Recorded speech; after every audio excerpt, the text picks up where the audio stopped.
The city had gone to sleep. Only the hum of distant traffic and the buzz of a dying streetlight remained.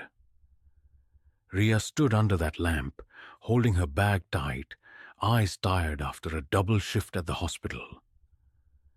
The last bus had left 10 minutes ago. A chill wind blew through the empty lane. She opened her phone. 1% battery. Headlights approached, slow and steady. A white car stopped beside her. The driver leaned out. "Taxi, miss?" he asked, smiling faintly. Ria hesitated. His eyes didn't blink much, but exhaustion whispered louder than caution. She nodded and sat in the back. "Where to?" he asked. "Scene Circle," she said. The driver nodded. No music, no radio, only the engine's hum. The rearview mirror showed his eyes, glancing often.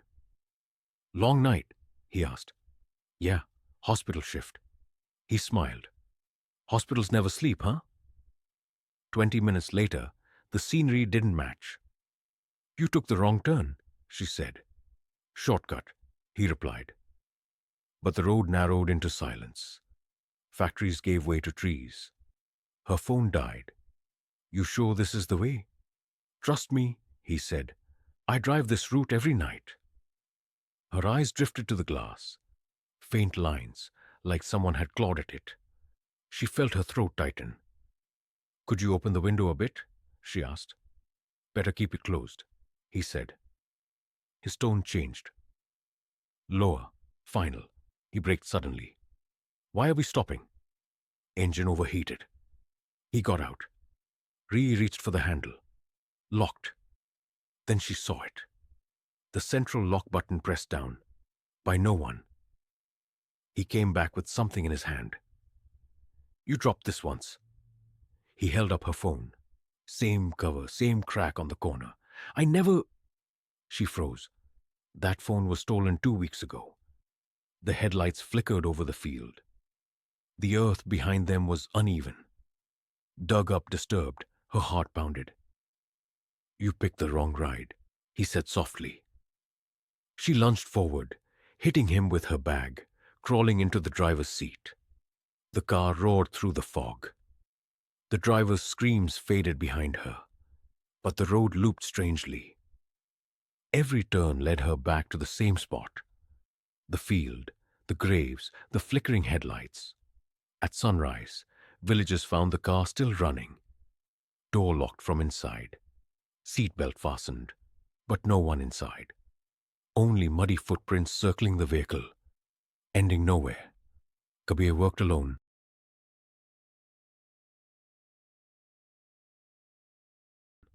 Ate alone. Lived alone. Every night, he watched the opposite building. Apartment 6B. Always lit at 9 p.m. A woman sat near the window, reading. Same chair, same book, every night. She never moved except to turn a page. Sometimes he waved jokingly. She never waved back. One night, the light stayed off. The next two. Until the third night, when he saw a faint handprint on the glass.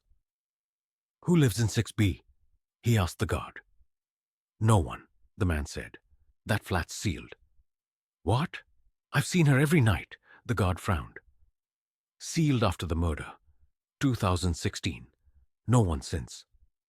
He couldn't resist looking again. The window was open. The woman was there. But now she wasn't reading. She was staring directly at him. Her eyes pitch black. Then slowly, she lifted her hand and pointed behind him. He turned. Nothing. When he looked back, the opposite window was dark. Curtains closed. He convinced the caretaker to unlock 6B. Dust everywhere. Furniture covered in sheets, but in the center, a chair. Right by the window. A warm coffee cup on the sill. Steam still rising. He tried to laugh it off. Maybe squatters, he told himself.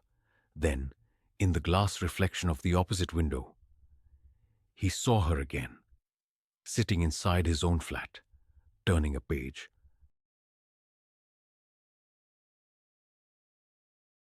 Aman, Rakesh, and Sneha love trekking.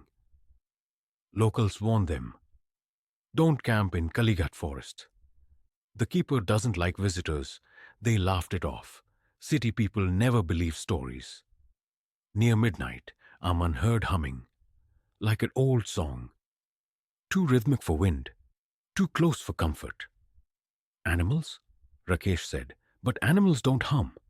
A man stood there, khaki uniform, ranger's hat, face shadowed. We didn't know this area was restricted, Aman said. The man nodded, slowly, then walked backward into fog, never turning around. Their tents were slashed open, food gone. We should leave, but the jeep's fuel pipe was cut cleanly, like a blade did it. They followed the map toward the ranger station. Along the way, found a rusted axe, then a photo of them from last night. Inside, bones as though skulls, uniforms. On the wall, Polaroids of hikers, their own photo in the center. Timestamp today. Sneha turned slowly. The same ranger stood behind them, lantern swinging. Trespassing fee, he whispered. Then the lights went out. Police found only one, Aman, on the roadside, covered in mud, whispering, he isn't a man. He's the forest itself. Weeks later, hikers found new Polaroids pinned to trees.